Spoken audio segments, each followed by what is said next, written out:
ఇక విమర్శలకు వివాదాలకు తెరపడింది. నిన్న గూగుల్ సీఈఓ సుందర్ పిచాయ్ ఓ కార్యక్రమంలో మాట్లాడుతూ గూగుల్ డేటా సెంటర్ విశాఖపట్నం రావడానికి గల కారణాలను వివరించారు. ప్రధానమంత్రి నరేంద్ర మోడీకి ఫోన్ చేసి విశాఖలో 1,33,000 కోట్ల పెట్టుబడి పెట్టబోతున్నామని చెప్పామని, దీనికి స్పందించిన మోడీ ఆత్మ నిర్భర్ భారత్ కింద ఇది కీలక మైలురాయి అవుతుందని చెప్పారని పిచాయ్ తెలిపారు.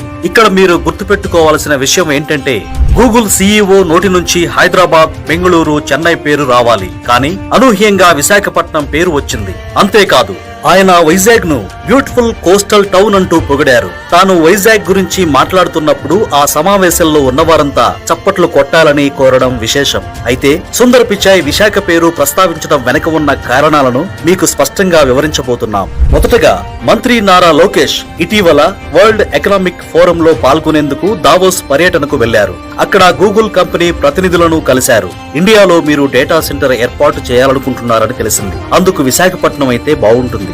ఒకసారి ఈ విషయంపై మీరు ఆలోచించాలని లోకేష్ కోరారు.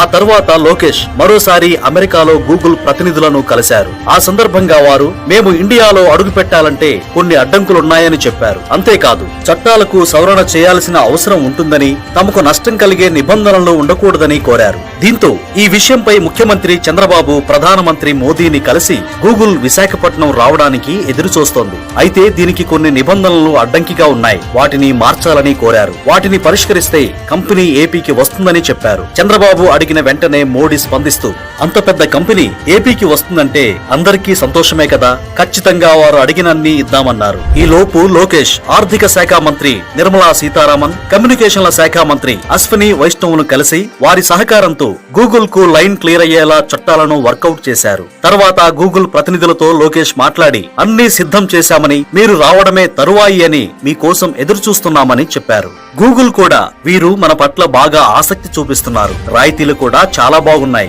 ఒక కంపెనీకి ఇంతకంటే కావాల్సింది ఏముంటుంది అనే ఆలోచనతో వెంటనే వారు విశాఖపట్నంలో 1,33,000 కోట్ల పెట్టుబడితో అడుగు పెడుతున్నట్లు స్పష్టంగా చెప్పేశారు. చివరి నిమిషం వరకు వేరే రాష్ట్రాలు కూడా గూగుల్ ను తీసుకువెళ్లడానికి ప్రయత్నించాయి. కానీ లోకేష్, చంద్రబాబుల దృఢ సంకల్పం వల్ల ఈ రోజు గూగుల్ మన విశాఖకు వచ్చింది. కొంతమంది మాత్రం ఈ విషయంలో చంద్రబాబును, లోకేష్ ను హేళన చేస్తూ మాట్లాడుతున్నారు. రాజకీయంగా మనకు ఎన్నైనా ఉండొచ్చు, కానీ ప్రజలకు మంచి జరిగినప్పుడు మాత్రం అందరూ అభినందించాలి. రాష్ట్రాభివృద్ధి కోసం కష్టపడుతున్న వ్యక్తులకు మనం అండగా నిలవకపోతే ఇప్పటికే మనం వేరే రాష్ట్రాలకు వలస వెళ్లి ఉద్యోగాలు చేసుకుంటున్నాం. ఇది ఇలాగే కొనసాగితే రేపు ఆంధ్రప్రదేశ్ వెనుకబడిన రాష్ట్రంగా మారే అవకాశం ఉంది. సో గూగుల్ రావడానికి కారకులైన లోకేష్, చంద్రబాబును మనమంతా అభినందిద్దాం.